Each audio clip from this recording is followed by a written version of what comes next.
warahmatullahi wabarakatuh. Perkenalkan, nama saya Apnisa Lauta Galung. Saya mahasiswi di Sekolah Tinggi Ilmu Manajemen Sukma, Medan dengan NPM 2500067. Di sini saya akan mengangkat dan menjelaskan kasus proyek PDNS oleh bekas pejabat Kemenkominfo. Dua bekas pejabat dari Kementerian Komunikasi dan Informatika, yaitu Samuel dan Bambang, didakwa karena menyebabkan kerugian keuangan negara yang mencapai 140,8 miliar melalui proyek PDNS. Selain itu, keduanya diduga menerima suap sebesar Rp 9 miliar terkait proyek tersebut yang bertujuan memenangkan PT Aplika Nusa Lintasarta sebagai pelaksanaan proyek.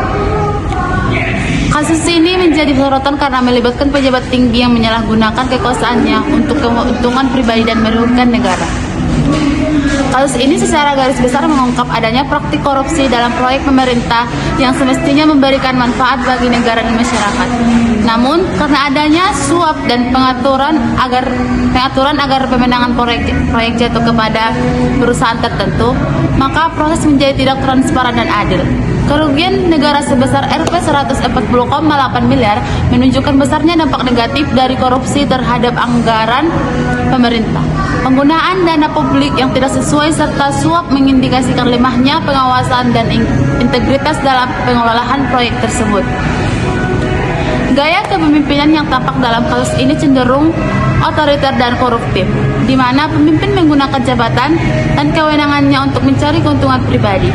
Kepemimpinan semacam ini merusak fungsi organisasi karena anggota akan mengikuti gaya pimpinan yang tidak etis yang mengakibatkan tim atau organisasi kehilangan fokus pada tujuan utama, yaitu pelayanan publik dan kerja yang berorientasi pada hasil positif. Akibat gaya kepemimpinan yang buruk, kinerja anggota menjadi terganggu karena adanya ketidakkonsistenan, ketidakadilan, dan praktik-praktik tidak profesional di lingkungan kerja. Dalam lingkungan birokrasi, pimpinan yang korup dapat menciptakan budaya kerja negatif yang diikuti oleh bawahannya.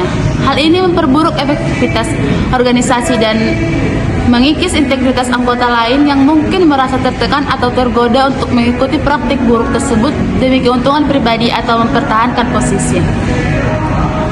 Dari kasus tersebut terdapat dampak seperti kerugian finansial negara mengalami kerugian besar sebesar Rp 140,8 miliar yang seharusnya bisa digunakan untuk pembangunan dan pelayanan masyarakat.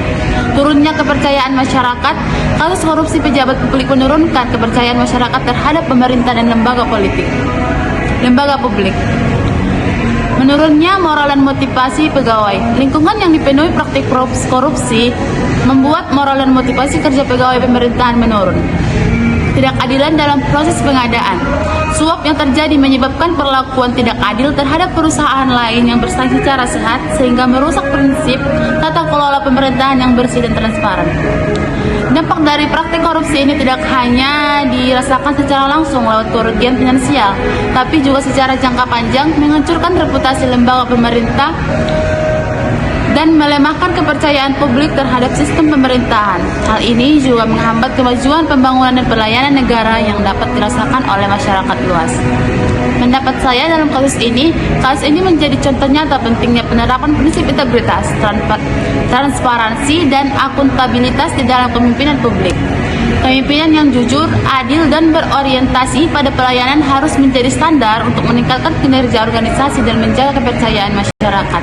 Pengawasan internal dan eksternal yang ketat sangat dibutuhkan agar praktik penyalahgunaan kekuasaan dapat dicegah dan diusut tuntas. Penegakan hukum yang tegas terhadap koruptor harus dilakukan sebagai deterrence efek agar kasus serupa tidak terulang dan bisa menegakkan keadilan serta tata kelola pemerintahan yang bersih. Selain hukuman, edukasi dan pembinaan kepada pejabat publik diperlukan untuk menanamkan etika kerja dan rasa tanggung jawab. Kesimpulannya, melalui kasus ini jelas terlihat bahwa kualitas kepemimpinan dan pengendalian penyalahgunaan jabatan sangat berpengaruh terhadap keberhasilan dan moral organisasi.